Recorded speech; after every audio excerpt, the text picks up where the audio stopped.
Ibu mertua menelepon minta tolong saat sekarat, tapi anak-anak emasnya malah mematikan ponsel demi pesta. "Kami sibuk, Bu," teriak mereka. Suami kuli bangunanku langsung lari, menjual motor satu-satunya demi biaya operasi. Saat ibu sembuh total, ia memanggil pengacara. Ternyata, sebelum ceritanya dimulai, silakan tulis di kolom komentar dari daerah mana saja teman-teman yang menonton cerita ini. Jangan lupa like dan subscribe channel ini ya. Rasa sakit itu datang tanpa peringatan, menghantam dada kiri Bu Haryo seolah ada tangan raksasa yang meremas jantungnya dengan kejam. Napasnya tercekat, berhenti di tenggorokan. Gelas kaca berisi teh hangat yang baru saja hendak diminumnya terlepas dari genggaman, jatuh menghantam lantai marmer yang dingin, pecah berkeping-keping. Suaranya nyaring memecah kesunyian rumah besar yang megah namun terasa kosong melompong itu. Arg! Erangan Bu Haryo tertahan. Tubuhnya limbung. Wanita parubaya yang biasanya tampil gagah dengan dagu terangkat itu kini merosot dari kursi jati ukiran Jepara kesayangannya. Lututnya menghantam lantai.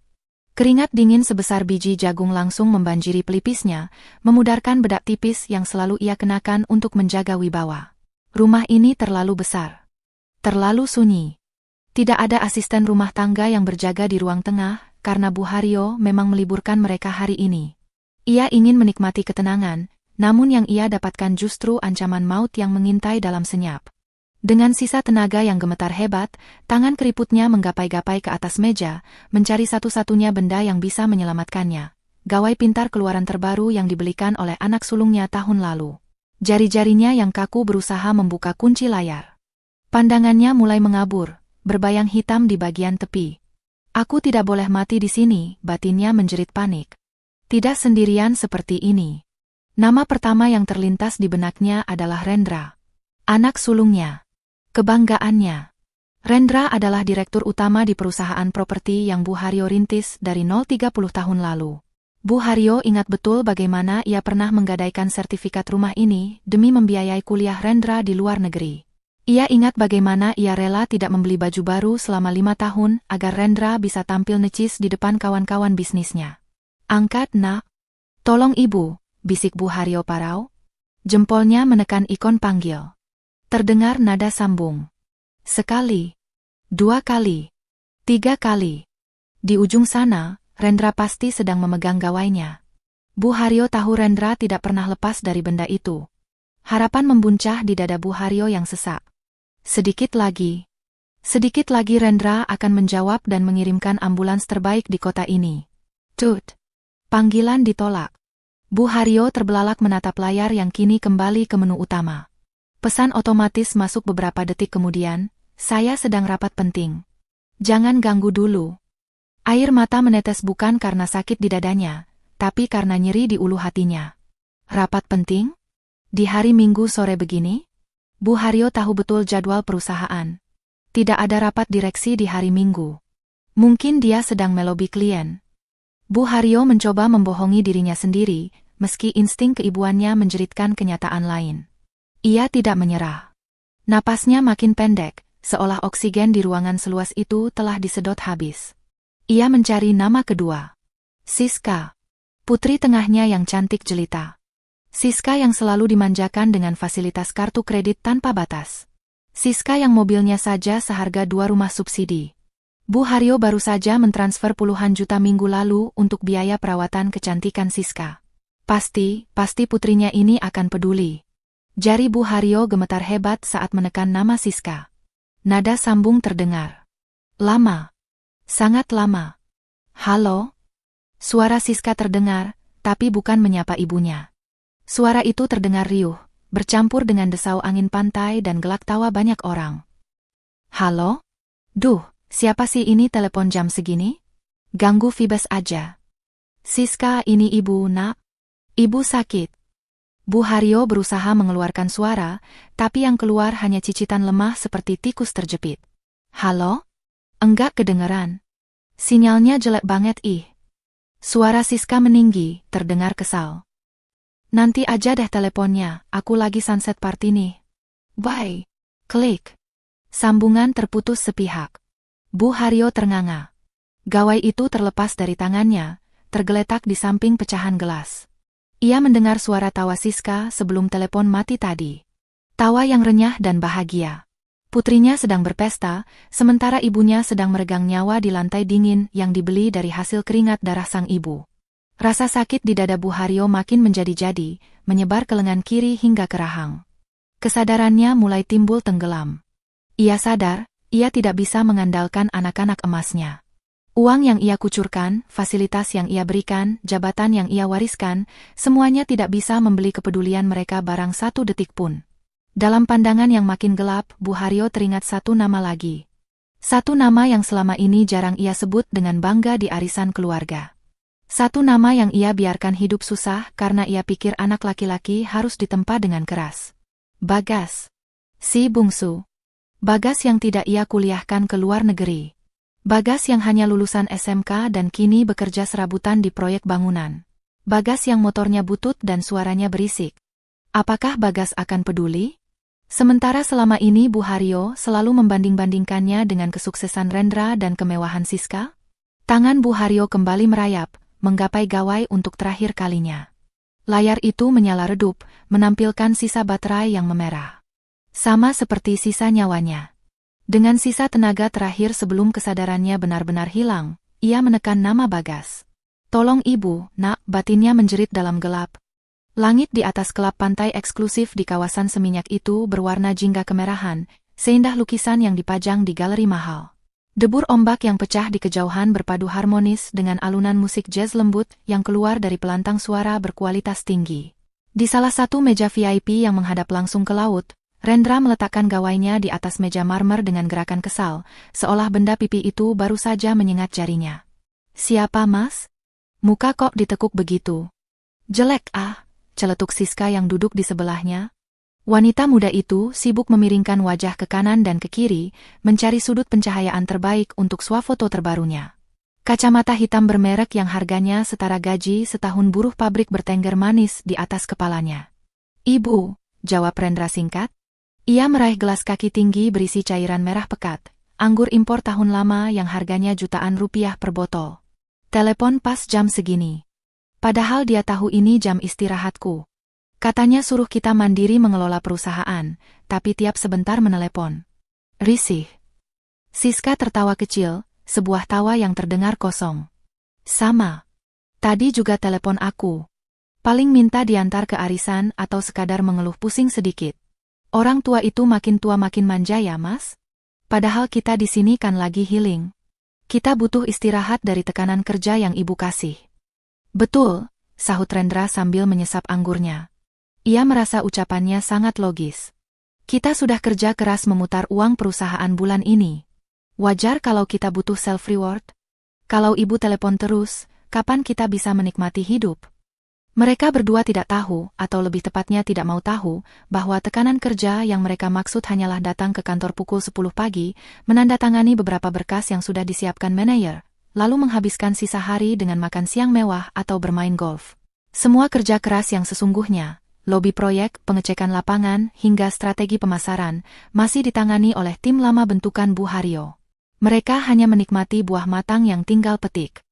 Pelayan datang membawa nampan berisi hidangan laut segar, lobster bakar dengan saus mentega dan tiram segar di atas es serut. Aroma kemewahan menguar di udara, sangat kontras dengan bau lantai dingin tempat tubuh Bu Haryo kini terbaring kaku sendirian ratusan kilometer dari sana. "Foto dulu, Mas," perintah Siska. Rendra menurut. Mereka berpose dengan senyum lebar, memamerkan gigi putih hasil perawatan mahal dan gelas anggur di tangan. Cekrek. Dalam hitungan detik, foto itu sudah terunggah ke status aplikasi pesan dan media sosial mereka dengan takarir, "Work hard, play hard." Menikmati hasil keringat sendiri. Sebuah kebohongan publik yang sempurna. Kartu kredit yang akan Rendra gesek nanti untuk membayar tagihan belasan juta rupiah ini tersambung langsung ke rekening pribadi Bu Haryo. Rekening yang sama yang kini pemiliknya sedang berjuang menarik napas satu demi satu. Mas," Siska tiba-tiba menatap layar gawainya lagi. "Ibu nggak kirim pesan apa-apa lo habis telepon tadi." "Tumben. Biasanya kalau nggak diangkat, ibu langsung kirim pesan suara panjang lebar menceramahi kita." Rendra mengedikkan bahu acuh tak acuh. "Ngambek mungkin. Biarkan saja. Nanti kalau kita pulang bawa oleh-oleh kue juga baik lagi." Jangan rusak suasana deh, SIS. Siska mengangguk setuju. Ia kembali sibuk membalas komentar teman-teman sosialitanya yang memuji gaya hidup mewahnya. Tidak ada sedikit pun rasa bersalah di hati mereka.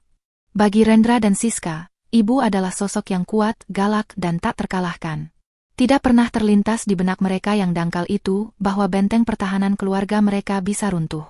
Di tengah gelak tawa mereka yang membahana, jauh di sebuah proyek pembangunan gedung bertingkat di pinggiran Jakarta, suasana yang sangat berbeda sedang terjadi.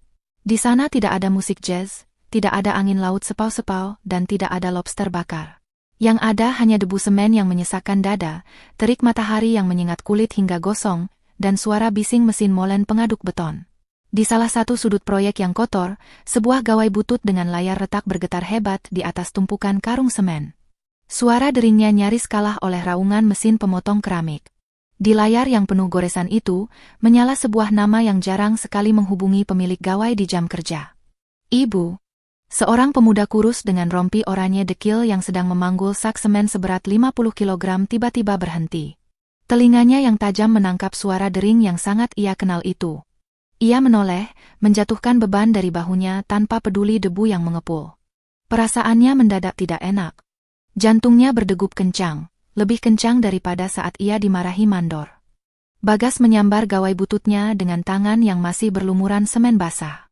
Layar retak itu berkedip-kedip, menampilkan nama yang membuat jantungnya seakan berhenti berdetak.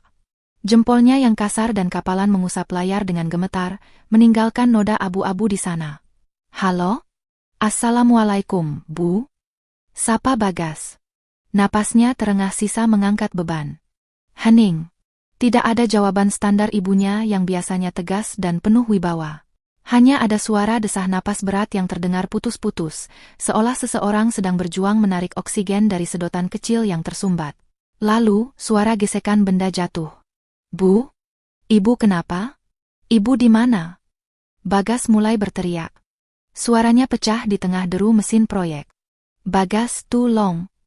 Suara itu sangat lirih, nyaris seperti bisikan hantu, lalu hening total. Sambungan belum terputus, tapi tidak ada suara lagi. Darah Bagas berdesir hebat, naik ke kepala. Tanpa memedulikan adukan semen yang belum rata, ia berlari kencang menuju pos mandor. Sepatu bot karetnya yang kedodoran membuat langkahnya berat, tapi ia tidak peduli. Pak! Pak Mandor! Teriak Bagas. Seorang pria bertubuh tambun dengan rokok kretek terselip di bibir menoleh dengan tatapan garang. Apa-apaan kamu, Gas? Kerja itu belum kelar. Semen keburu kering nanti. Ibu saya, Pak. Ibu saya sepertinya sakit parah. Teleponnya aneh. Saya harus pulang sekarang, Bagas memohon, kedua tangannya ditangkupkan di dada. Wajahnya pucat pasi di bawah lapisan debu proyek. Mandor itu mendengus remeh, menghembuskan asap rokok tepat ke wajah Bagas. Halah, alasan klasik kuli. Bilang saja mau kabur atau malas. Kalau kamu pulang sekarang, upah hari ini hangus. Saya cari orang baru besok. Bagas menelan ludah. Upah hari ini adalah satu-satunya harapan untuk membeli beras dan lauk nanti malam. Tapi suara rintihan ibunya tadi terngiang-ngiang, menusuk nuraninya. Ambil saja upahnya, Pak. Saya ikhlas. Tapi boleh saya pinjam uang 100.000? Buat jaga-jaga beli bensin atau obat ibu? Bagas merendahkan harga dirinya serendah tanah.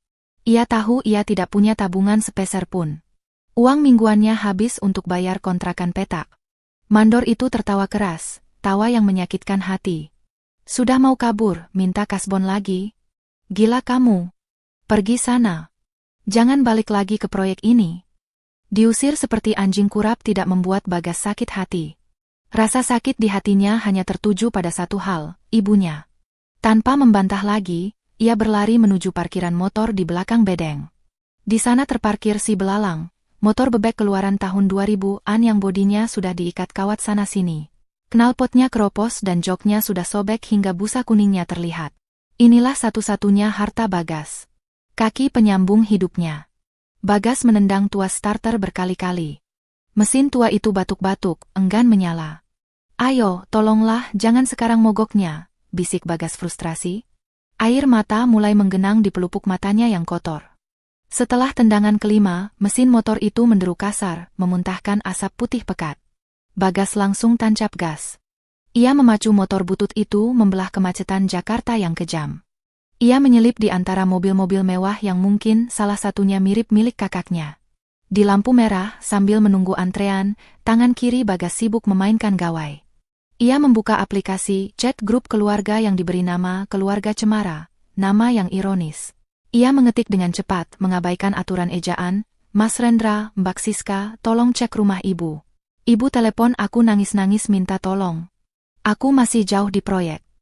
Tanda centang 2 abu-abu muncul. Lalu berubah biru. Dibaca. Bagas menunggu balasan dengan harap-harap cemas. Lampu lalu lintas berubah hijau, klakson kendaraan di belakangnya bersahutan, memaksanya melaju kembali. Sesaat kemudian, gawainya bergetar. Bagas melirik sekilas sambil menyetir dengan satu tangan, tindakan berbahaya yang terpaksa ia lakukan. Balasan dari Siska, "Duh, drama banget sih. Ibu tuh paling cuma kesemutan atau pusing biasa. Jangan bikin panik deh, Gas. Kita lagi ada urusan penting sama klien prioritas. Kamu aja yang cek, kan kamu yang nganggur." Hati Bagas mencelos. Nganggur? Ia bekerja membanting tulang dari jam 7 pagi sampai 5 sore, tapi di mata kakaknya, pekerjaan kasarnya dianggap pengangguran, hanya karena tidak berdasi. Balasan dari Rendra menyusul, "Saya tidak bisa tinggalkan lokasi. Urus saja dulu. Kalau butuh uang receh buat ojek, nanti saya ganti. Jangan ganggu dulu." Bagas memasukkan gawai ke saku celana kumalnya dengan perasaan campur aduk. Marah, sedih, dan kecewa melebur jadi satu. Ia sadar, kini nyawa ibunya benar-benar hanya ada di tangannya yang kotor ini. 1 jam kemudian, Bagas sampai di gerbang rumah mewah ibunya. Gerbang tinggi itu tertutup rapat. Biasanya ada satpam, tapi hari Minggu satpam libur. Bagas tidak memegang kunci gerbang. Tanpa pikir panjang, ia memanjat pagar besi setinggi 2 meter itu. Ujung pagar yang runcing menggores lengan kirinya hingga robek dan berdarah, tapi rasa perih itu tidak ia rasakan. Ia melompat turun, berlari kencang menuju pintu utama yang untungnya tidak terkunci. "Bu! Ibu!" teriaknya menggema di ruang tamu. Matanya menyapu ruangan luas itu. Dan di sana, di dekat meja makan, ia melihat pemandangan yang meremukkan jiwanya. Ibunya tergeletak miring di lantai marmer yang dingin. Wajahnya pucat membiru, mulutnya sedikit terbuka berusaha meraup udara. Pecahan gelas berserakan di sekitar kepalanya. Gawai mahal tergeletak tak jauh dari tangannya yang kaku. "Ya Allah, Ibu!" Bagas menjatuhkan diri, memeluk tubuh ringkih wanita yang melahirkannya itu. Tubuh ibunya dingin, namun masih ada denyut nadi lemah di lehernya. "Sakit? Gas!" bisik ibunya, matanya terpejam rapat. Air mata meleleh dari sudut mata keriput itu. "Iya, Bu. Bagas di sini." "Bagas datang, Bu? Kita ke rumah sakit sekarang," ucap Bagas tersendat-sendat. Ia berusaha mengangkat tubuh ibunya. Berat. Bukan karena bobot badan, tapi karena beban ketakutan akan kehilangan. Bagas berhasil membopong ibunya keluar rumah. Namun, langkahnya terhenti di teras. Ia menatap motor bututnya. Tidak mungkin ia membawa ibunya yang kena serangan jantung dengan motor reot itu. Guncangannya bisa membunuh ibunya di jalan. Ia harus memesan taksi daring. Mobil yang nyaman dan ber-AC. Dengan tangan gemetar, Bagas membuka aplikasi transportasi di gawainya. Jarinya hendak menekan tombol pesan mobil, tapi matanya tertuju pada saldo dompet digitalnya, Rp12.500. Ongkos ke rumah sakit terdekat minimal Rp40.000. Belum lagi biaya pendaftaran IGD yang pasti ratusan ribu. Bagas merogoh saku celananya. Kosong. Dompetnya tertinggal di tas kerja yang ia tinggalkan di proyek karena panik tadi. Ia menatap wajah ibunya yang makin memucat dalam gendongannya. Di garasi rumah itu terparkir mobil sedan mewah milik almarhum bapak yang kuncinya dibawa Rendra, dan mobil operasional yang kuncinya dibawa sopir yang sedang libur. Ia terjebak. Ia memegang berlian, ibunya, dikelilingi istana, rumah mewah, tapi ia tidak punya uang sepeser pun untuk menyelamatkan nyawa yang paling berharga itu. Bagas menatap ke seberang jalan. Matanya menangkap papan nama bengkel motor yang juga menerima jual beli motor bekas. Ia menatap motor bututnya, lalu menatap wajah ibunya. Keputusan gila melintas di kepalanya. Bagas membaringkan tubuh ringkih ibunya di kursi panjang teras dengan sangat hati-hati, seolah sedang meletakkan keramik porselen yang sudah retak 1000. Ia melepaskan rompi proyeknya yang bau keringat untuk dijadikan bantal penyangga kepala sang ibu. Tunggu sebentar ya, Bu. Bertahan, Bu. Bisiknya, mencium kening ibunya yang dingin dan lembab. Tanpa membuang detik, Bagas berlari kencang menyeberangi jalan aspal yang panas, nyaris tertabrak angkutan umum yang melaju ugal-ugalan. Napasnya memburu saat ia menerobos masuk ke bengkel kecil di seberang jalan. Bang! Bang Jauhari! Teriak Bagas. Seorang pria parubaya yang sedang mengelap oli di tangannya menoleh kaget. Bagas. Kenapa lari-lari kayak dikejar setan? Mau servis si belalang lagi? Beli motor saya, Bang. Sekarang, napas Bagas tersengal, matanya liar dan panik. Tolong, Bang. Ibu saya serangan jantung. Saya butuh uang cash sekarang juga buat bawa ke rumah sakit. Bang Jauhari mengerutkan kening, melirik ke arah rumah besar di seberang jalan tempat motor butut Bagas terparkir miring. Waduh, Gas. Kamu tahu sendiri kan kondisi motor kamu? Karburator sudah kena, pajak mati 3 tahun, ban gundul. Itu motor capek. Kalau saya ambil, saya bingung jualnya kemana. Saya nggak minta harga pasar, Bang. Bagas menyela cepat, suaranya bergetar menahan tangis. Berapa aja, Bang? Asal cukup buat deposit rumah sakit. 1 juta? 1,5. Bang Jauhari tampak ragu. Ia orang baik, tapi ia juga pedagang. Gas, jujur ya, kalau dijual kiloan ke tukang lo aja paling laku 500.000. Tapi ya sudahlah. Ia merogoh laci mejanya yang penuh bon utang. Saya cuma ada uang tunai 800.000 di kas. Sisanya harus ke ATM, tapi jauh. Saya ambil. Mana uangnya, Bang? Bagas tidak menawar lagi. Ia tidak punya waktu untuk berdebat soal harga diri atau kerugian. Motor yang menemaninya mencari nafkah selama 5 tahun, saksi bisu panas perihnya jalanan Jakarta, kini ia lepas seharga 8 lembar uang kertas. Bang Jauhari menyerahkan uang itu dengan wajah prihatin. Ini, Gas. Semoga ibumu selamat. Bagas menyambar uang itu tanpa menghitungnya lagi. Ia berlari kembali ke rumah, memesan mobil daring dengan gawai retaknya, dan berdoa agar pengemudi tidak membatalkan pesanan saat melihat penampilannya yang kotor. Perjalanan ke rumah sakit terasa seperti neraka. Di kursi belakang, Bagas memeluk ibunya yang makin melemah. Sakit, dada ibu sakit? Rintihan itu makin pelan. Sebentar lagi sampai, Bu. Sebentar lagi, Bagas mengusap tangan ibunya. Tangan itu terasa kasar, bukan karena kerja keras, tapi karena kulit yang mulai kehilangan elastisitas kehidupan. Begitu mobil berhenti di lobi instalasi gawat darurat, Bagas langsung berteriak memanggil petugas. 2 orang perawat berbadan tegap datang membawa brankar. Mereka sempat ragu sejenik melihat penampilan Bagas, sepatu bot penuh lumpur kering, celana jeans belel yang robek di lutut, dan kaos oblong yang warnanya sudah memudar jadi abu-abu kusam. Bau keringat dan semen menguar tajam, kontras dengan aroma antiseptik rumah sakit yang steril. Wali pasien silakan ke bagian administrasi. Perintah salah satu perawat ketus, sementara mereka mendorong brankar ibu masuk ke ruang penanganan. Bagas setengah berlari menuju loket kaca. Di sana, seorang petugas administrasi wanita dengan seragam rapi dan riasan wajah tebal menatapnya dari balik kacamata dengan tatapan menyelidik. Tatapan yang biasa diberikan orang kaya kepada pengemis. Ada yang bisa dibantu? Tanyanya dingin, tanpa senyum. Ibu saya kritis, Sus. Tolong ditangani segera. Dokter bilang butuh tindakan cepat, ucap Bagas panik. Sudah ada jaminan? BPJS atau asuransi swasta? Tanya petugas itu datar, jemarinya mengetuk-ngetuk meja, tidak sabar. Bagas terdiam. Dompet ibunya tertinggal di kamar tidur di lantai 2, dan ia tidak berani membuang waktu mengambilnya tadi. Ia juga tidak tahu di mana kartu asuransi ibunya disimpan. Yang ia tahu, birokrasi tidak mengenal kata kasihan. KTP dan kartunya tertinggal, Sus. Tapi tolong tangani dulu. Ini nyawa ibu saya. Petugas itu menghela napas panjang, seolah menghadapi Bagas adalah beban kerja terberatnya hari ini. Maaf, Pak. Prosedur rumah sakit kami, untuk pasien umum tanpa jaminan fisik, harus ada uang muka tindakan gawat darurat dan biaya obat awal yang tidak ditanggung. Minimal 1 juta rupiah untuk pembukaan rekam medis dan penanganan pertama dokter spesialis jantung. 1 juta. Uang di saku Bagas hanya 800.000. Sus, saya mohon. Suara Bagas serak, air matanya mulai menetes, membuat jalur bersih di pipinya yang berdebu. Saya pasti lunasi sisanya nanti.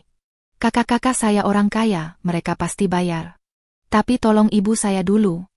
Maaf Pak. Sistem kami terkunci otomatis. Tidak bisa input data kalau deposit kurang, jawab petugas itu tanpa menatap mata Bagas. Ia kembali menatap layar komputer. Bagas merogoh saku celananya. Ia mengeluarkan gumpalan uang kertas yang ia dapat dari bank jauh hari tadi. Uang itu lecek, berminyak bekas tangan mekanik, dan kini bercampur dengan debu semen dari saku celananya. Ia meletakkan uang kotor itu di atas meja marmer putih yang bersih dan kinclong. Kontrasnya menyakitkan mata. Ini ada 800.000, sus. Uang hasil jual motor saya barusan. Bagas menumpahkan segalanya. Sisanya saya jaminkan KTP saya. Saya jaminkan gawai saya. Saya jaminkan diri saya. Kalau perlu saya kerja jadi tukang sapu di sini sampai lunas. Tolong, sus. Ibu saya. Bagas terisak. Bahunya terguncang hebat. Laki-laki yang biasa mengangkat beban beton ratusan kilo itu kini rapuh, hancur lebur di depan loket kaca demi nyawa ibunya. Beberapa orang di ruang tunggu mulai menoleh, berbisik-bisik melihat pemandangan menyedihkan itu. Petugas administrasi itu terdiam. Ia menatap tumpukan uang kumal di depannya, lalu menatap wajah Bagas yang basah oleh air mata dan debu. Hati nuraninya terusik. Ia melihat ketulusan yang jarang ia temukan dari keluarga pasien VIP yang biasanya datang dengan sombong. Baik, kata petugas itu pelan, nadanya melunak. Bapak bayar 800.000 dulu. Sisanya 200.000 saya talangi pakai uang pribadi saya dulu. Tapi tolong segera hubungi keluarga yang lain untuk pelunasan biaya rawat inap nanti malam. Biaya icu per malam di sini 5 juta rupiah, Pak. Bagas mengangguk cepat, mengucapkan terima kasih berkali-kali. Ia merasa lega sesaat. Namun, kelegaan itu hanya bertahan 5 menit. Pintu ruang tindakan terbuka. Seorang dokter keluar dengan wajah tegang, melepas maskernya. Keluarga Ibu Haryo? Panggil dokter. Bagas melompat dari kursi tunggu. Saya, Dok. Saya anaknya. Dokter itu menatap Bagas dari ujung kaki ke ujung kepala dengan tatapan ragu, lalu berkata serius, Pak, ibu Anda mengalami penyumbatan pembuluh darah koroner yang parah. Kondisinya sangat kritis. Kami harus melakukan operasi bypass atau pemasangan ring segera malam ini juga. Jika tidak, kemungkinan beliau bertahan tidak sampai besok pagi. Dokter itu diam sejenak sebelum menjatuhkan bom atom berikutnya. Biaya estimasi operasinya sekitar 150 juta rupiah. Harus ada persetujuan keluarga dan deposit minimal 50% dalam waktu 2 jam ke depan. Bisa Bapak urus sekarang? Dunia Bagas runtuh. Gelap. 150 juta? Motornya saja hanya laku 800.000. Ia merogoh saku, mengambil gawainya untuk menghubungi kakak-kakaknya lagi. Tapi layar gawai itu gelap gulita. Baterainya habis total. Mati. Di lorong rumah sakit yang dingin itu, Bagas berdiri sendirian, tanpa uang, tanpa kendaraan, tanpa komunikasi, sementara jam dinding terus berdetak menghitung sisa nyawa ibunya. Aroma obat-obatan yang menyengat perlahan memudar, berganti dengan wangi lavender samar yang berasal dari pengharum ruangan otomatis. Suara mesin monitor detak jantung yang berbunyi bip-bip secara teratur menjadi satu-satunya penanda kehidupan di ruangan itu. Bu Haryo merasa seperti baru saja ditarik paksa dari dasar sumur yang gelap. Kelopak matanya terasa berat, seberat beton. Kesadarannya perlahan pulih, namun insting tajamnya sebagai pengusaha yang telah makan asam garam kehidupan menahannya untuk segera membuka mata. Ia masih hidup. Itu yang pertama kali ia sadari. Rasa nyeri di dadanya telah berganti menjadi rasa perih pasca operasi yang bisa ditoleransi. Telinganya menangkap suara isak tangis tertahan di samping tempat tidurnya. Suara laki-laki. Berat, serak, namun penuh ketakutan. Maafkan Bagas, Bu. Maaf. Itu suara Bagas. Bu Haryo ingin membuka mata dan berkata bahwa ia baik-baik saja, namun kalimat berikutnya yang keluar dari mulut anaknya itu membuatnya terpaku dalam kepura-puraan. Ia memilih tetap memejamkan mata, mengatur napasnya agar terlihat masih terlelap dalam pengaruh obat bius. Bagas nggak becus jadi anak, bisik Bagas, suaranya terdengar begitu dekat, mungkin ia sedang menelungkupkan wajah di tepi kasur. Bagas cuma bisa jual motor butut itu buat uang muka. Untung pihak rumah sakit mengenali nama ibu di sistem data lama, jadi operasi bisa jalan. Kalau enggak, kalau Bagas harus bayar tunai 150 juta malam ini juga, Bagas enggak tahu harus cari kemana. Hati Bu Haryo mencelos. Jual motor? Motor bebek tua yang sering mogok itu adalah satu-satunya alat transportasi Bagas untuk bekerja di proyek yang jauhnya puluhan kilometer. Tanpa motor itu, bagaimana anaknya akan mencari nafkah? Bagas ikhlas jalan kaki, Bu. Bagas ikhlas ngojek payung atau jadi kuli panggul pasar kalau perlu. Yang penting ibu sembuh. Jangan tinggalin Bagas, Bu. Bagas belum bisa bahagiain ibu seperti Mas Rendra sama Mbak Siska. Air mata merembes dari sudut mata Bu Haryo yang terpejam, mengalir turun membasahi bantal, tersembunyi dari pandangan Bagas yang sedang menunduk. Pintu kamar rawat inap VVIP itu tiba-tiba terbuka. Langkah kaki bersepatu hak rendah masuk dengan tergesa. Mas Bagas. Itu suara perawat, nadanya terdengar ketus dan tidak ramah. Sudah saya bilangkan tadi? Mas tidak boleh tidur di sofa tamu. Sofa itu untuk keluarga pasien, tapi kondisinya harus steril. Lihat baju Mas itu. Penuh debu semen, kotor, bau keringat. Nanti sofa mahalnya kotor semua. Bu Haryo merasakan tangan Bagas yang menggenggam jemarinya menegang, lalu terlepas perlahan. Maaf Sus. Saya ketiduran. Saya capek sekali, jawab Bagas lirih, nadanya penuh kerendahan hati. Ya kalau capek pulang saja. Atau tunggu di ruang tunggu umum di bawah. Ini kamar VVIP, Mas. Penampilan Mas itu mengganggu pemandangan. Nanti kalau ada dokter spesialis visit atau tamu direksi datang, saya yang kena marah karena membiarkan orang kucel masuk sini, cecar perawat itu tanpa ampun. Hening sejenak. Bu Haryo menahan napas, menahan amarah yang meledak di dadanya. Berani-beraninya perawat ini menghina anaknya? Anaknya yang baru saja menyelamatkan nyawanya? Baik Sus. Saya keluar. Tapi tolong titip ibu saya.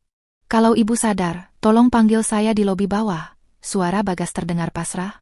Terdengar langkah kaki berat menjauh, lalu suara pintu tertutup pelan. Setelah Bagas pergi, perawat itu terdengar mendengus, lalu sibuk merapikan selimut Bu Haryo dengan kasar. Setelah memastikan infus lancar, perawat itu pun keluar. Kini Bu Haryo sendirian. Perlahan, ia membuka matanya. Pandangannya langsung tertumbuk pada meja nakas di samping tempat tidur. Di sana, tergeletak gawai pintarnya yang layarnya sudah retak sedikit di bagian ujung, mungkin terbentur saat ia jatuh di rumah tadi. Gawai itu terhubung dengan kabel pengisi daya milik rumah sakit. Bagas pasti yang menghubungkannya agar ibu bisa menghubungi siapapun saat sadar nanti. Dengan tangan gemetar karena lemah, Bu Haryo meraih gawai itu. Ia harus tahu. Ia harus melihat sendiri kebenarannya. Ia membuka aplikasi chat grup keluarga. Ratusan notifikasi masuk. Namun, bukan doa atau kepanikan yang ia temukan. Rendra, kakak satu sedih, gimana update RS? Pihak admin tadi telepon gue minta konfirmasi asuransi ibu. Udah gue approve. Aman. Gue gak bisa balik sekarang, tiket pesawat full semua. Besok lusa baru landing. Siska, kakak dua sedih, syukurlah kalau dicover asuransi. Gue juga panik banget tadi, sampai gak jadi diving. Tapi untung ada si Bagas ya. Dia kan kerjanya serabutan, jadi waktunya fleksibel buat jagain ibu. Kita kan sibuk cari duit buat perusahaan. Rendra, kakak satu sedih betul. Biar Bagas aja yang jaga malam. Dia biasa begadang di pos ronda kan? Hahaha. Lagian dia nggak ada sumbangsih materi, ya sumbangsih tenaga lah minimal. Lalu, sebuah foto dikirim oleh Siska. Foto meja makan mewah dengan latar belakang laut malam hari. Dinner dulu biar gak stres mikirin ibu. GWS ibuku sayang. Emotikon hati bertebaran. Dada Bu Haryo bergemuruh. Bukan karena sakit jantung, tapi karena api kemarahan yang membakar hangus sisa-sisa kasih sayang buta yang selama ini ia pelihara. Mereka makan enak saat ibunya dibelah dadanya di meja operasi. Mereka tertawa lega bukan karena ibunya selamat, tapi karena asuransi yang menanggung biaya, sehingga warisan mereka tidak berkurang. Dan mereka merendahkan Bagas, satu-satunya anak yang rela kehilangan kakinya, motornya, dan harga dirinya di depan perawat judes tadi, hanya sebagai penjaga gratisan. Bu Haryo meletakkan gawai itu kembali ke meja. Tatapannya menatap langit-langit kamar yang putih bersih. Dingin. Kosong. Ia teringat Bagas yang diusir ke lobi bawah. Tidur di kursi plastik keras dengan perut lapar dan baju berdebu. Air mata Bu Haryo berhenti mengalir. Wajahnya yang pucat perlahan mengeras. Rahangnya mengatup rapat. Kesedihan di matanya lenyap, berganti dengan kilatan tajam selayaknya singa betina yang terbangun dari tidur panjang. Cukup. Ia sudah melihat siapa yang emas, siapa yang loyang. Pintu kamar terbuka lagi. Dokter spesialis masuk diikuti 2 perawat, termasuk perawat Judes tadi yang kini tersenyum manis dibuat-buat. Selamat malam, Bu Haryo. Wah, sudah sadar rupanya. Operasinya berjalan sangat lancar. Ibu wanita yang kuat, sapa dokter ramah. Bu Haryo menoleh pelan. Ia tidak membalas senyuman itu. Wajahnya datar, dingin, dan penuh intimidasi alami yang membuat perawat Judes itu menunduk takut. Dokter. Suara Bu Haryo parau, namun tegas. Tolong panggilkan anak laki-laki yang menunggu di lobi bawah. Yang bajunya kotor kena semen. Oh, anu Bu. Satpam mungkin sudah menyuruhnya pulang karena jam besuk habis. Perawat itu menyela gugup. Saya tidak tanya jam besuk, potong Bu Haryo tajam. Matanya menusuk perawat itu. Saya bilang panggil dia. Sekarang. Suruh dia masuk sini, tidur di sofa itu. Dan siapkan makanan paling enak dari kantin VIP untuk dia. Dan satu lagi, lanjut Bu Haryo sambil menatap lurus ke arah dokter. Tolong hubungi pengacara pribadi saya, Pak Burhan. Bilang padanya, saya mau merombak total surat wasiat saya besok pagi-pagi sekali. Sebelum tikus-tikus itu pulang dari liburannya. 2 minggu berlalu. Masa pemulihan di rumah sakit terasa begitu cepat bagi Bu Haryo, namun terasa bagaikan abad yang berbeda bagi staf rumah sakit yang melayaninya. Sejak malam di mana Bu Haryo mengaum pada perawat Judes itu, pelayanan berubah 180 derajat. Tidak ada lagi yang berani menatap remeh pada Bagas yang setia tidur di sofa, meski pakaiannya masih sederhana. Hari ini adalah hari kepulangan. Tidak ada iring-iringan mobil mewah yang menjemput. Tidak ada Rendra dengan mobil sedan hitam mengkilapnya, ataupun Siska dengan SUV putihnya. Mereka beralasan masih harus membereskan masalah sengketa lahan di luar kota, sebuah kebohongan yang Bu Haryo tahu hanyalah kode untuk memperpanjang liburan mereka di villa peristirahatan. Hanya ada Bagas dan sebuah taksi daring kelas premium yang dipesan menggunakan akun Bu Haryo. Pelan-pelan Bu, Bagas memapah ibunya keluar dari lobi rumah sakit. Tangan pemuda itu terasa kasar di kulit lengan Bu Haryo, namun hangat dan kokoh. Sepanjang perjalanan pulang, Bu Haryo lebih banyak diam. Ia menatap jalanan Jakarta dari balik kaca jendela yang gelap. Tatapannya bukan tatapan kosong orang sakit, melainkan tatapan tajam seorang jenderal yang sedang memetakan medan perang sebelum serangan fajar. Sesampainya di rumah mewah mereka, kesunyian kembali menyambut. Debu tipis mulai melapisi perabot karena tidak ada yang mengurus. Ibu istirahat di kamar bawah saja ya, biar nggak capek naik tangga, tawar Bagas sambil meletakkan tas berisi obat-obatan di meja. Tidak, jawab Bu Haryo singkat. Suaranya dingin, membuat Bagas sedikit tersentak. Bawa ibu ke ruang kerja bapakmu. Sekarang. Tapi Bu, dokter bilang. Bagas, potong Bu Haryo. Ia menatap mata anak bungsunya lekat-lekat. Ibu sudah sembuh. Sekarang waktunya ibu bekerja. Antar ibu. Bagas tidak berani membantah. Ia menuntun ibunya menuju ruang kerja utama di lantai 1. Ruangan itu beraroma kayu jati tua dan buku-buku hukum. Bu Haryo duduk di kursi kebesarannya, kursi kulit hitam yang dulu menjadi tahta almarhum suaminya saat membangun imperium bisnis mereka. Bagas, kamu pulanglah dulu ke kontrakanmu, perintah Bu Haryo tiba-tiba. Bagas terkejut. Loh? Bagas temani ibu saja di sini. Bagas nggak tega ibu sendirian. Nanti kalau ibu butuh ambil minum gimana? Ada Pak Burhan yang akan datang sebentar lagi. Ini urusan perusahaan, gas. Kamu belum mengerti, ujar Bu Haryo, meski hatinya perih harus mengusir anak kesayangannya ini. Ia melakukan ini demi melindungi Bagas. Ia tidak ingin Bagas melihat sisi kejam ibunya saat menghancurkan kakak-kakaknya nanti. Dan ini... Bu Haryo menyodorkan sebuah amplop tebal berwarna coklat yang ia ambil dari laci meja. Pakai ini untuk menebus motormu di bengkel Bang Jauhari. Bilang padanya, ibu mau motor itu diservis sampai seperti baru. Sisanya, kamu simpan untuk makan. Bagas menerima amplop itu dengan tangan gemetar. Ia ingin menolak, tapi tatapan Bu Haryo tidak terbantahkan. Terima kasih Bu. Bagas pamit. Nanti sore Bagas kesini lagi bawakan bubur. Sepeninggal Bagas, Bu Haryo tidak beristirahat.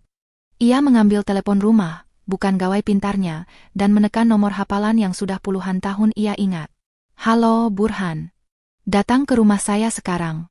Bawa semua dokumen aset atas nama Rendra dan Siska. Ya, semuanya.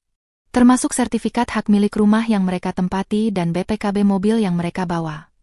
1 jam kemudian, Pak Burhan, pengacara senior kepercayaan keluarga sekaligus konsultan hukum perusahaan, duduk di hadapan Bu Haryo.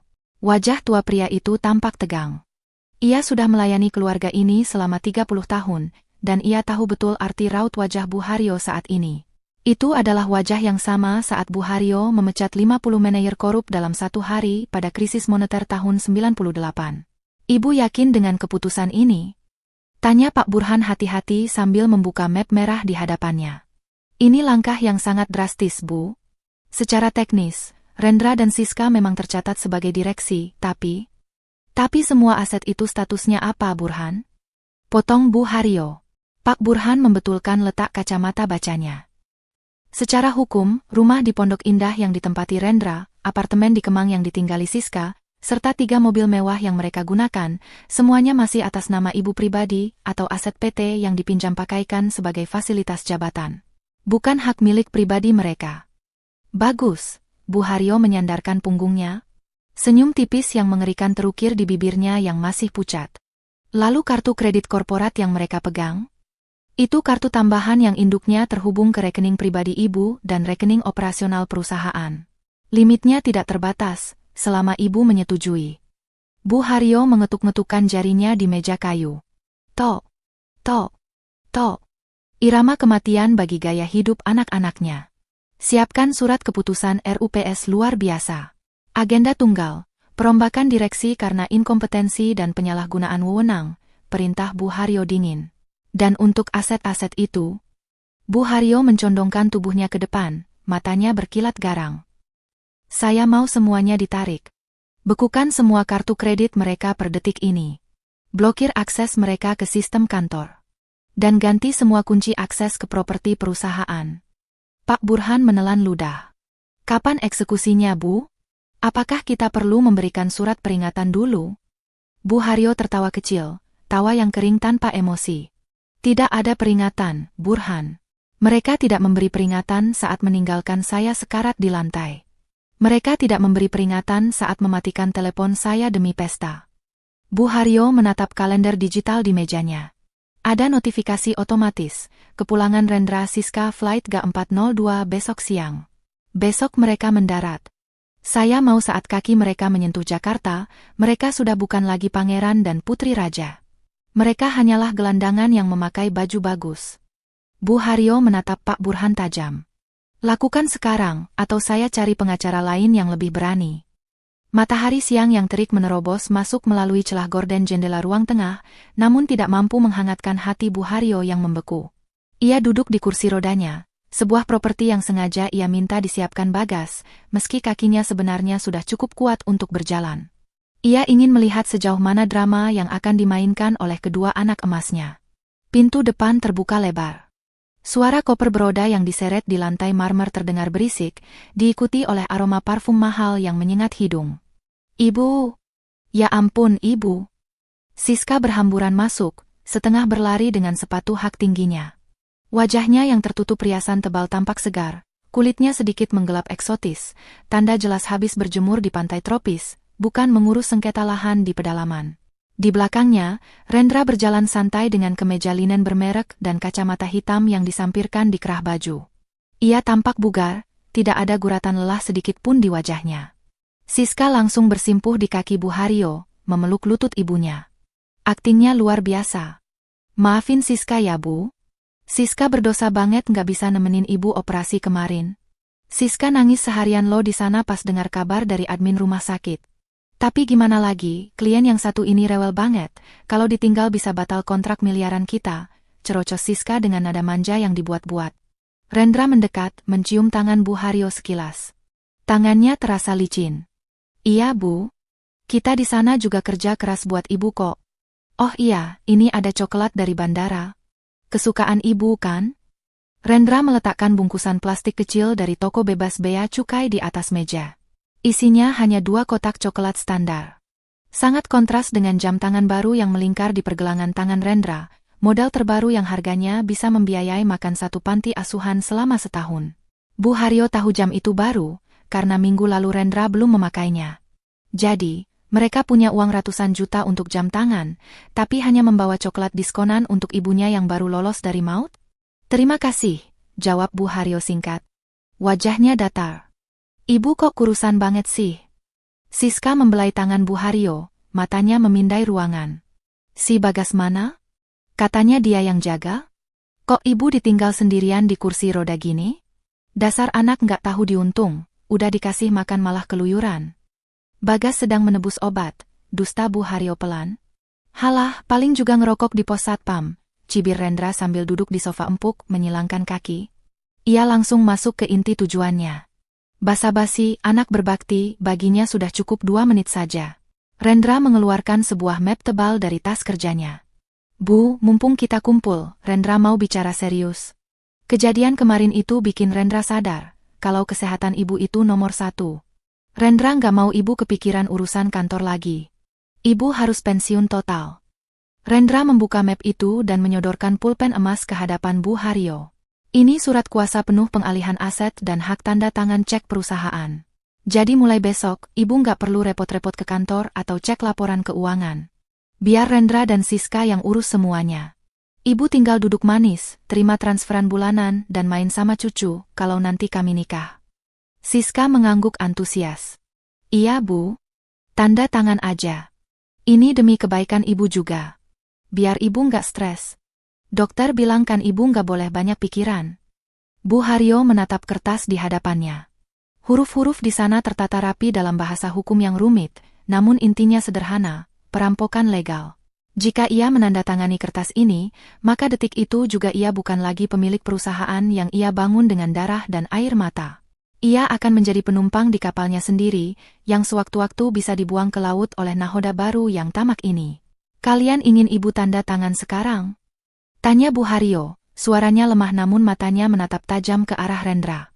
Ya iyalah sekarang Bu. Besok pagi Rendra harus ke bank buat urus administrasinya. Lebih cepat lebih baik kan? Desak Rendra, matanya berkilat tidak sabar. Jari-jarinya mengetuk-ngetuk sandaran tangan sofa. Bu Haryo perlahan mengulurkan tangannya yang gemetar, meraih pulpen itu. Rendra dan Siska menahan napas. Senyum kemenangan mulai terbit di sudut bibir mereka. Mereka sudah membayangkan kebebasan finansial tanpa batas, tanpa perlu lagi meminta persetujuan si nenek cerewet ini untuk membeli mobil sport baru atau liburan ke Eropa bulan depan. Ujung pena sudah menyentuh kertas. Namun tiba-tiba, tangan Bu Haryo berhenti. Ia meletakkan pulpen itu kembali ke meja dengan suara klak yang cukup keras. Tidak sekarang, ucap Bu Haryo. Senyum di wajah Rendra lenyap seketika. Maksud ibu? Mata ibu rabun. Ibu tidak bisa baca pasal-pasalnya. Ibu mau istirahat dulu. Bu Haryo memutar kursi rodanya membelakangi mereka. Nanti malam. Kita makan malam bersama di ruang makan. Panggil Bagas juga. Kita selesaikan urusan warisan dan perusahaan ini di meja makan, di hadapan semua anak ibu. Yah ibu? Ribet banget sih harus nunggu nanti malam? Tinggal tanda tangan doang kok. Gerutu Siska, wajah cantiknya memberengut kesal. Siska. Bentak Rendra, memberi kode pada adiknya untuk sabar. Ia menarik napas panjang, berusaha mengembalikan topeng anak baiknya. Oke Bu. Nanti malamnya. Kita buat makan malam spesial buat merayakan kesembuhan ibu. Terserah kalian, jawab Bu Haryo tanpa menoleh. Sekarang pergilah. Belanja bahan makanan yang enak. Ibu mau makan daging steak wagyu terbaik. Gunakan kartu kalian. Rendra tersenyum lebar. Siap, bos. Tenang saja, soal traktiran, Rendra yang atur. Kartu kredit Rendra limitnya masih banyak. Rendra dan Siska pun beranjak pergi dengan langkah ringan. Mereka tertawa-tawa kecil sambil berjalan keluar, membayangkan kemenangan yang sudah di depan mata. Mereka tidak tahu bahwa perintah Bu Haryo untuk belanja barusan bukanlah permintaan manja orang sakit, melainkan jebakan pertama untuk memulai mimpi buruk mereka. Bu Haryo mendengarkan suara mobil sport Rendra menderu meninggalkan halaman rumah. Nikmatilah gesekan kartu terakhir kalian, gumam Bu Haryo dingin. Suasana di dalam supermarket premium langganan para pejabat dan selebritas itu terasa sejuk dan wangi. Rendra dan Siska berjalan bak sepasang raja dan ratu yang sedang melakukan inspeksi kerajaan. Keranjang belanja mereka sudah penuh menggunung. Bukan hanya daging sapi wagyu kualitas terbaik yang diminta ibu, tetapi juga botol-botol minuman impor, keju-keju mahal, hingga camilan coklat seharga ratusan ribu rupiah yang mereka ambil seenaknya tanpa melihat label harga. Ambil saja semua, SIS, ujar Rendra santai sambil melempar sebotol parfum ruangan beraroma cendana ke dalam troli. Toh, nanti malam tanda tangan itu sudah beres. Seluruh aset perusahaan akan jadi milik kita secara sah. Anggap saja ini perayaan awal. Siska terkikik senang. Benar banget, Mas. Aku juga sudah muak harus minta izin ibu tiap mau gesek kartu di atas 10 juta. Mulai besok, kita bebas. Mereka tiba di meja kasir.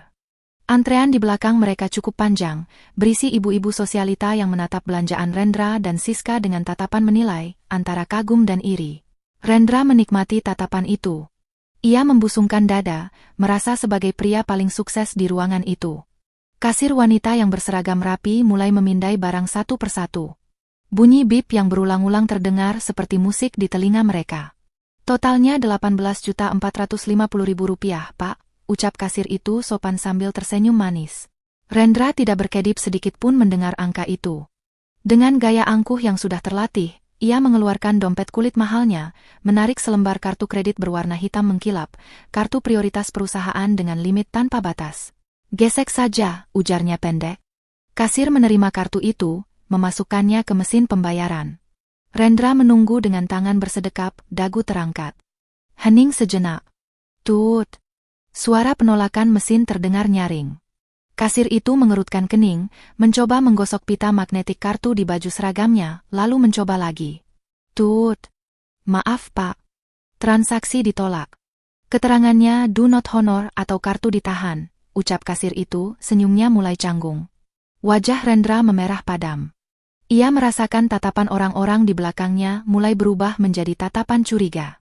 Jangan sembarangan, Mbak. Itu kartu unlimited. Mesin kamu yang rusak atau sinyal kamu yang jelek? Coba lagi. Bentaknya. Kasir itu mencoba sekali lagi dengan tangan gemetar. Hasilnya sama. Ditolak. Mas, pakai kartu aku aja deh. Ribet banget, Siska menyela, merasa malu karena antrean mulai berbisik-bisik. Ia mengeluarkan kartu kredit emas miliknya. Kartu tambahan dari rekening ibu juga. Kasir mencoba kartu Siska. Tut. Maaf, Bu. Ini juga ditolak. Keterangannya blocked card, suara kasir makin pelan, takut diamuk. Hah? Enggak mungkin. Pekik Siska. Suaranya melengking tinggi, membuat seluruh pengunjung menoleh. Aku baru pakai tadi pagi buat beli kopi di bandara bisa kok? Kamu jangan main-main ya. Maaf, Bu, tapi sistem bank menolak. Mundur dulu, Pak, Bu. Kalau nggak punya duit jangan belanja di sini, bikin macet antrean aja. Seru seorang bapak-bapak di antrean belakang dengan nada ketus. Wajah Rendra dan Siska kini merah pada menahan malu yang luar biasa. Harga diri mereka serasa ditelanjangi di depan umum. Rendra menyambar kembali kartunya dengan kasar. Tunggu sebentar. Saya telepon banknya sekarang. Rendra menyingkir dari antrean, menarik Siska menjauh. Tangannya gemetar menahan amarah saat menekan nomor layanan prioritas bank. Halo. Selamat siang, Bapak Rendra. Ada yang bisa dibantu? Suara ramah petugas bank terdengar. Kenapa kartu saya ditolak? Saya mau belanja kebutuhan penting ini. Jangan main blokir sembarangan, saya nasabah prioritas.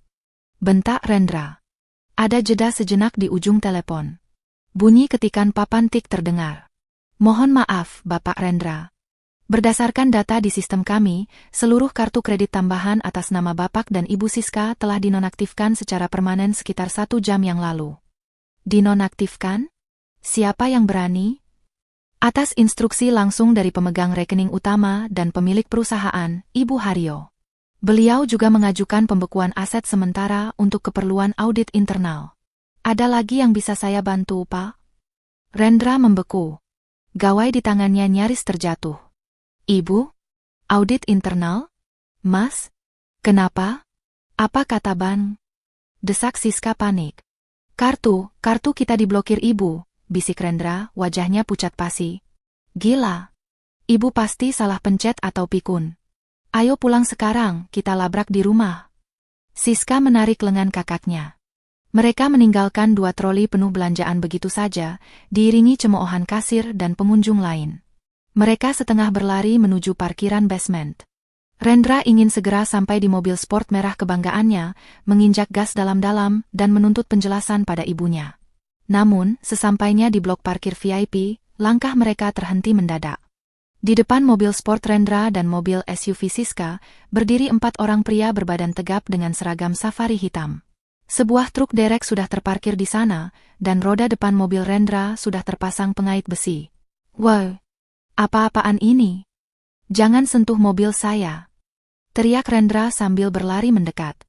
Ia hendak mendorong salah satu pria itu, tapi pria itu bergeming seperti tembok batu. Salah satu pria yang memegang map maju ke depan. Rendra mengenalinya. Dia adalah kepala bagian aset perusahaan. Orang yang selama ini tunduk padanya. Selamat sore, Pak Rendra, Bu Siska, sapa pria itu datar, tanpa hormat sedikit pun. Lepaskan mobil saya, Pak Tono. Kamu mau saya pecat? Ancam Rendra. Pak Tono tersenyum tipis, senyum yang meremehkan. Maaf, Pak. Bapak tidak bisa memecat saya. Justru saya di sini menjalankan perintah Direktur Utama, Ibu Haryo. Berdasarkan surat keputusan direksi nomor sekian yang baru saja diterbitkan siang ini, fasilitas kendaraan dinas atas nama Bapak dan Ibu ditarik kembali ke pool perusahaan karena Pak Tono sengaja menggantung kalimatnya, lalu melanjutkan dengan penekanan yang menyakitkan. Karena Bapak dan Ibu sudah tidak menjabat di struktur perusahaan per hari ini. Silakan ambil barang pribadi yang ada di dalam mobil. Kami beri waktu 5 menit sebelum mobil diderek. Kurang ajar. Ini mobil gue. Gue yang pilih warnanya. Histeris Siska memukuli kap mesin mobilnya. Tapi BPKB dan faktur pembelian atas nama PT Bu, jawab Pak Tono dingin. Silakan minggir, atau kami panggil keamanan mal. Rendra terhuyung ke belakang. Kakinya lemas.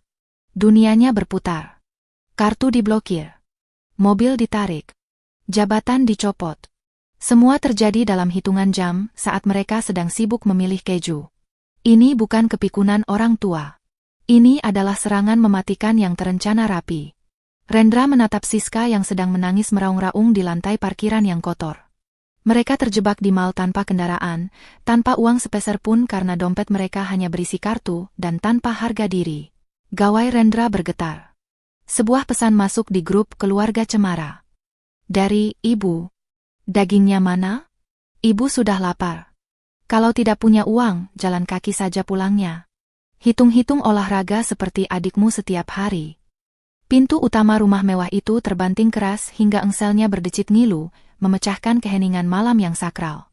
Langkah kaki Rendra dan Siska terdengar berat dan kasar menghentak lantai marmer, menyerbu masuk ke dalam ruang makan seperti badai yang membawa kehancuran. Penampilan mereka jauh dari kata elegan. Kemeja Rendra basah oleh keringat di bagian punggung, rambut Siska acak-acakan karena diterpa angin saat menunggu taksi daring di pinggir jalan, dan wajah mereka berdua merah pada menahan amarah yang sudah sampai di ubun-ubun. Di ruang makan yang bermandikan cahaya lampu kristal hangat, pemandangan kontras menyambut mereka. Bu Haryo duduk tenang di kursi utama, mengenakan kebaya rumah yang rapi, menyantap bubur ayam hangat dengan sendok perak. Di sebelah kanannya, Bagas duduk menunduk, dia memandangi piringnya yang berisi nasi dan tempe goreng, tampak tidak nyaman dengan situasi yang mencekam itu. Ibu benar-benar keterlaluan. Rendra berteriak, suaranya menggema memantul di dinding-dinding tinggi. Ia melempar tas kerjanya ke sofa terdekat dengan frustrasi. Apa maksud semua sirkus di mal tadi? Ibu tahu betapa malunya kami? Mobil ditarik seperti penjahat, kartu ditolak di depan kasir. Ibu mau menghancurkan reputasi anak sendiri. Siska ikut maju, matanya berkaca-kaca karena marah, bukan sedih. Ibu tega banget. Teman-teman sosialitas Siska semua melihat. Mau ditaruh di mana muka Siska, Bu? Ibu pasti sudah pikun atau dihasut orang, kan? Telunjuk Siska yang lentik dengan kuku berhias kuteks mahal menuding lurus ke wajah Bagas. Pasti dia, kan? Pasti si kuli ini yang mengadu domba kita supaya dia dapat warisan. Bagas tersentak, hendak membuka mulut membela diri, namun Bu Haryo mengangkat tangan kanannya sedikit. Gerakan kecil itu cukup untuk membungkam ruangan.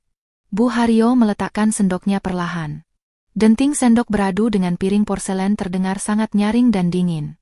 Ia mengangkat wajah, menatap kedua anak emasnya dengan sorot mata yang membuat darah Rendra dan Siska mendadak terasa beku. "Dagingnya mana?" tanya Bu Haryo datar. "Hah?" Rendra ternganga, tidak percaya dengan pertanyaan itu. "Kita lagi bahas harga diri yang ibu injak-injak, ibu malah tanya daging? Ibu pesan daging wagyu." "Mana?" ulang Bu Haryo, nadanya tidak naik 1 oktav pun, namun tekanannya semakin berat. "Nggak ada daging. Kami diusir satpam mal gara-gara ibu," pekik Siska histeris.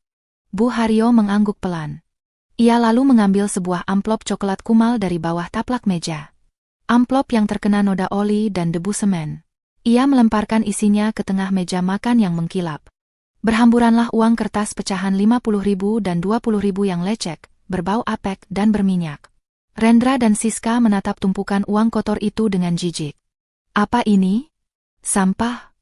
tanya Rendra. "Itu harga nyawa ibu," jawab Bu Haryo. Suaranya mulai bergetar menahan gemuruh di dadanya. 800.000 rupiah.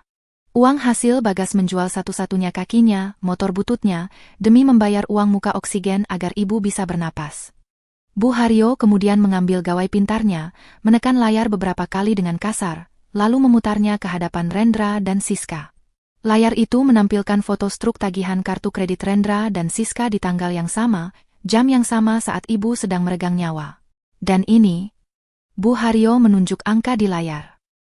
15 juta untuk 1 botol minuman keras. 10 juta untuk sewa private room karaoke. 20 juta untuk tas baru. Kalian bersulang di atas penderitaan ibu. Kalian mematikan telepon saat ibu mengemis nyawa. Kalian bilang sedang rapat, padahal sedang pesta. Bu Haryo berdiri. Tubuhnya yang kurus tampak menjulang tinggi, memancarkan aura mengerikan yang belum pernah dilihat anak-anaknya seumur hidup. "Tapi Bu, itu kan untuk relasi bisnis." Rendra mencoba berkilah, suaranya mulai menciut. "Diam!" bentak Bu Haryo. Satu kata itu meledak seperti petir, membuat Siska terlonjak mundur dan Bagas semakin menunduk. "Bisnis apa? Bisnis menghabiskan harta orang tua?" Bu Haryo mengambil tumpukan dokumen yang sudah disiapkan Pak Burhan di kursi sebelahnya. Ia membanting dokumen itu di depan Rendra. "Baca. Itu surat pemecatan kalian. Mulai detik ini, kalian bukan lagi direktur dan komisaris. Kalian dipecat dengan tidak hormat karena penggelapan fasilitas perusahaan dan kelalaian berat." Rendra gemetar hebat saat meraih kertas itu. Matanya membelalak membaca kop surat resmi dengan tanda tangan basah ibunya dan stempel notaris. "Ibu nggak bisa begini. Ini perusahaan keluarga." "Keluarga?" Bu Haryo tertawa sumbang. Air mata kemarahan menggenang di sudut matanya. Keluarga mana yang membiarkan ibunya mati sendirian di lantai dingin? Keluarga mana yang lebih peduli pada likes di media sosial daripada detak jantung orang tuanya?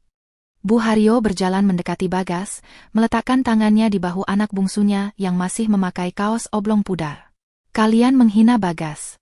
Kalian panggil dia kuli, pengangguran, penjaga gratisan. Tapi asal kalian tahu, kuli inilah yang menyuapi ibu saat tangan ibu kaku. Kuli inilah yang tidur menekuk di lantai rumah sakit saat kalian tidur di kasur hotel berbintang. Uang kumal dan bau oli inilah yang menyelamatkan ibu, bukan kartu kredit black card kalian yang sombong itu." Siska mulai menangis, kali ini tangisan ketakutan yang nyata. "Bu, maafin Siska." Siska hilaf. "Jangan usir kami, Bu. Kami nggak punya uang pegangan sama sekali." "Kalian punya kaki kan?" Bu Haryo menunjuk ke arah pintu keluar. "Gunakan kaki kalian. Seperti Bagas yang berjalan kaki puluhan kilometer karena motornya dijual demi ibu. Malam ini silakan angkat kaki dari rumah ini. Dan jangan coba-coba pulang ke rumah kalian di Pondok Indah atau apartemen Kemang, karena kuncinya sudah diganti sore tadi." "Tapi kami mau tidur di mana?" Rendra berteriak putus asa.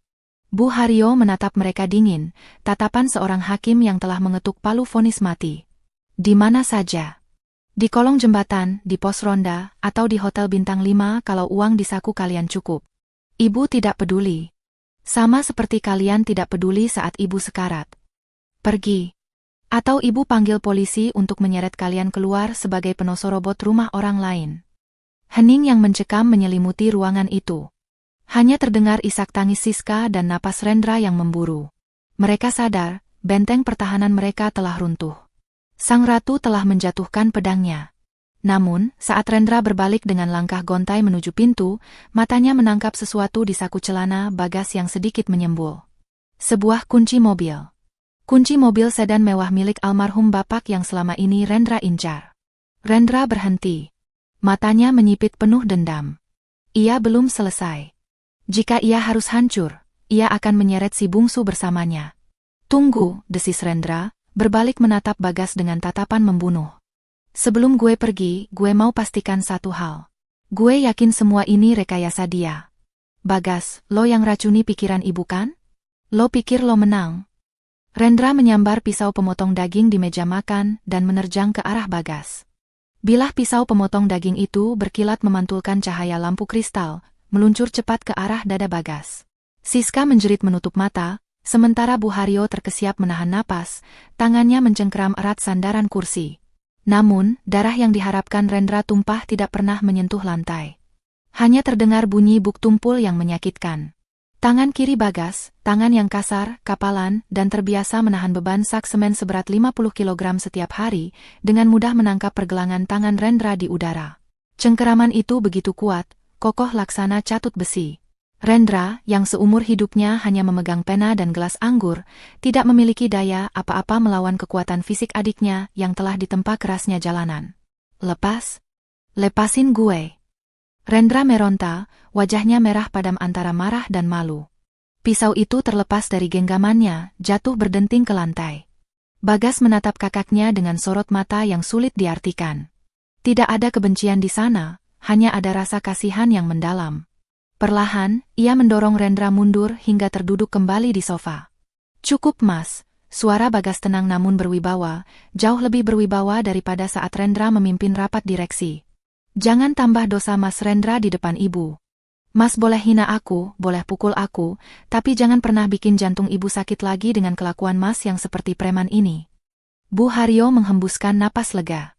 Ia berjalan mendekat, mengambil pisau yang jatuh itu, lalu memanggil satpam melalui interkom dinding.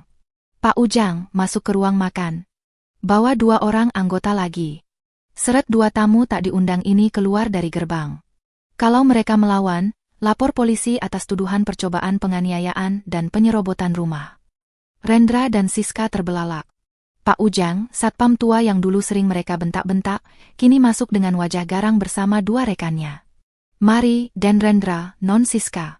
Jangan paksa kami kasar, ucap Pak Ujang tegas. Siska menangis meraung-raung, memeluk kaki meja. Ibu, jangan usir Siska. Siska nggak bisa hidup miskin, Bu. Siska nggak bisa tidur tanpa AC. Belajarlah, jawab Bu Haryo dingin. Bagas bisa tidur nyenyak beralaskan tikar di proyek penuh nyamuk demi mencari uang halal. Masa kalian yang lulusan luar negeri tidak bisa? Malam itu, drama keluarga Haryo berakhir dengan terusirnya sang pangeran dan putri dari istana megah mereka. Pintu gerbang tinggi itu tertutup rapat di belakang punggung mereka, memisahkan mereka dari kemewahan yang selama ini mereka anggap abadi. Mereka berdiri di trotoar gelap, hanya bermodalkan baju yang melekat di badan, tanpa dompet, tanpa kendaraan, dan tanpa masa depan yang pasti. 6 bulan kemudian, matahari pagi bersinar cerah menyinari sebuah proyek perumahan elit di pinggiran Jakarta Selatan. Di sana, seorang pemuda berhelm proyek putih sedang sibuk berdiskusi dengan para tukang. Penampilannya rapi, mengenakan kemeja batik lengan panjang dan celana bahan, namun sepatu botnya tetap penuh debu. Ia tidak segan turun ke lubang galian, memeriksa pondasi cakar ayam, dan menepuk bahu para kuli dengan akrab. Itu Bagas, direktur operasional yang baru dari PT Haryo Propertindo. Pak Bagas, semen yang kiriman baru kualitasnya kurang bagus, Pak. Retak rambut pas kering, lapor seorang mandor. Bagas tersenyum, lalu memeriksa sampel beton itu. Tolak, Pak. Retur ke penyedia. Kita tidak main-main soal kualitas. Ingat pesan ibu, kita bangun rumah orang pakai hati, bukan cuma cari untung. Jangan sampai ada yang rubuh 10 tahun lagi. Siap, Pak Bagas. Seru para pekerja serempak. Mereka menghormati Bagas bukan karena ia anak pemilik, tapi karena Bagas pernah merasakan pedihnya menjadi kuli seperti mereka. Bagas mengerti bahasa keringat mereka. Dari kejauhan, di dalam mobil sedan hitam yang nyaman, Bu Haryo memperhatikan putranya dengan senyum bangga yang merekah. Wajah Bu Haryo kini jauh lebih segar, pipinya merona dan berat badannya sudah kembali normal. Sejak Bagas memegang kendali operasional, perusahaan justru makin maju. Tidak ada lagi kebocoran dana untuk pesta pora direksi. Keuntungan perusahaan naik 2 kali lipat, dan sebagian besarnya dialokasikan Bagas untuk menaikkan upah buruh dan jaminan kesehatan karyawan. Bu, sapa Pak Burhan yang duduk di kursi depan. Ada laporan masuk dari detektif swasta mengenai pihak sana. Wajah Bu Haryo datar. Bacakan saja ringkasannya. Rendra sekarang bekerja sebagai tenaga pemasaran lepas asuransi, Bu. Tapi laporannya kinerjanya buruk karena sering bertengkar dengan calon nasabah yang menolak membeli. Dia tinggal di kamar sewaan petak sempit di daerah Kumuh, Jakarta Timur. Bu Haryo menghela napas pendek. Lalu Siska? Siska, dia terlilit utang pinjaman daring, Bu. Semua tas dan sepatu mewahnya sudah dijual murah untuk bayar bunga utang. Terakhir terpantau dia berjualan kosmetik palsu di pasar malam dan sering kucing-kucingan dengan petugas ketertiban. Hening sejenak di dalam mobil mewah itu. Karma telah bekerja dengan cara yang sangat matematis. Apa yang mereka tanam, itulah yang mereka tuai dengan bunga majemuk yang menyakitkan. Biarkan saja, putus Bu Haryo. Jangan dibantu sepeser pun. Biarkan kehidupan menjadi guru mereka. Dulu saya gagal mendidik mereka dengan kemewahan, sekarang biar kemiskinan yang mendidik mereka menjadi manusia. Pintu mobil terbuka. Bagas masuk dengan wajah sumringah, membawa 2 kotak nasi bungkus sederhana dari warung Tegal di depan proyek. Assalamualaikum, Bu. Maaf lama. Ini Bagas belikan nasi uduk kesukaan Ibu. Tapi sambalnya dikit aja ya, ingat kolesterol, ujar Bagas ceria sambil mencium tangan ibunya. Bu Haryo menatap nasi bungkus itu, lalu menatap wajah anaknya yang tulus. Bagas kini memiliki akses ke miliaran rupiah uang perusahaan, tapi selera makannya tidak berubah. Ia tetap Bagas yang sederhana, yang lebih suka makan nasi uduk pinggir jalan daripada steak wagyu di restoran mewah. Bagas, panggil Bu Haryo lembut. Iya, Bu. Terima kasih sudah membelikan nyawa kedua untuk Ibu. Bagas tersenyum, matanya menyipit tulus. Bagas nggak beli nyawa Ibu. Bagas cuma bayar utang budi. Nyawa Bagas pun kalau Ibu minta, Bagas kasih. Bu Haryo menggeleng, matanya berkaca-kaca. Ia meraih tangan Bagas, menggenggamnya erat. Tidak, Nak. Kamu tidak berutang apa-apa. Justru Ibu yang belajar darimu. Bahwa harta paling berharga dalam keluarga bukanlah aset, saham, atau deposito. Harta paling berharga adalah hati yang tulus dan anak yang soleh. Hari ini, Ibu resmi pensiun. Ibu mau fokus ibadah dan berkebun. Perusahaan ini dan seluruh aset Ibu, sekarang adalah amanah di pundakmu. Bukan untuk kamu foya-foyakan, tapi untuk kamu jadikan ladang amal bagi banyak orang. Bagas mengangguk taksim. Bagas janji, Bu. Bagas akan jaga amanah ini sampai mati. Di luar, matahari bersinar semakin terik, menyinari gedung-gedung tinggi Jakarta yang angkuh. Di salah satu sudut kota yang keras ini, ada 2 anak manusia yang sedang menangisi nasib karena keserakahan. Namun di dalam mobil sederhana itu, ada ibu dan anak yang sedang tertawa bahagia, menikmati nasi uduk seharga Rp10.000 dengan rasa syukur yang nilainya tak terhingga. Pelajaran mahal itu telah tuntas. Emas telah teruji di dalam api, dan loyang telah terbuang menjadi abu. Tamat.